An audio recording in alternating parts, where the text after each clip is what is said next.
Birthday సందర్భంగా ఇంత పెద్ద ఎత్తున ఇక్కడ ఏర్పాటు చేసి ఈ సభలో ముఖ్యంగా గౌరవ ముఖ్యమంత్రి గారు రావడం, ఈరోజు మనం 2 పండుగలు చేసుకుంటున్నాం. ఒకటేమో సంత్ సేవాలాల్ మహారాజ్ గారి పుట్టిన దినం, రెండోది కాంగ్రెస్ పార్టీకి సంబంధించిన మన గౌరవ ముఖ్యమంత్రి రేవంత్ రెడ్డి గారి రావడం. ఇక్కడ మంత్రులు సీనియర్స్ అందరూ వచ్చినారు.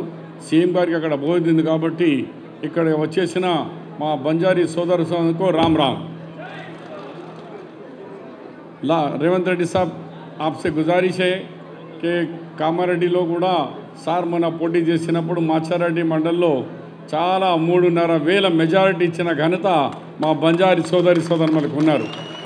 ఈసారి ఆ ప్రాంతం అంతా ఎక్కడ ఆదిలాబాద్ నుంచి మొదలు పెట్టుకుంటే ఎక్కడెక్కడ ఉన్నారో అందరూ కూడా కాంగ్రెస్ పార్టీకి సపోర్ట్ చేసినారు.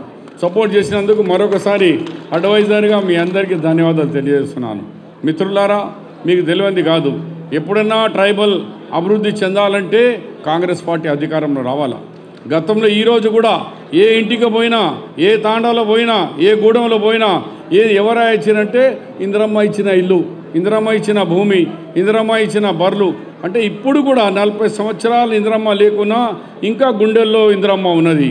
అలాంటి ఇందిరమ్మ ఎందుకంటే రిజర్వేషన్ ఇచ్చి ఇవాళ 1976లో అది కూడా నిజామాబాద్ జిల్లాలో బాన్స్వాడలో శ్రీమతి ఇందిరాగాంధీ అనౌన్స్ చేసినారు. అందు గురించి ఎక్కువ చెప్పకుండా ఇవాళ అందరు చెప్పినారు, మన కాంగ్రెస్ పార్టీ, మన ముఖ్యమంత్రి గారు సోనియా గాంధీ గారు అందరు మీ వాళ్ళే ఉన్నాం, మేము బయట వాళ్ళం కాం, మీరు हम सब एक खानदान के है, सब बोलते हुए फिर एक दफ़ा राम राम और जय सेवालाल जी। राम राम टोरी गोर बंजारा।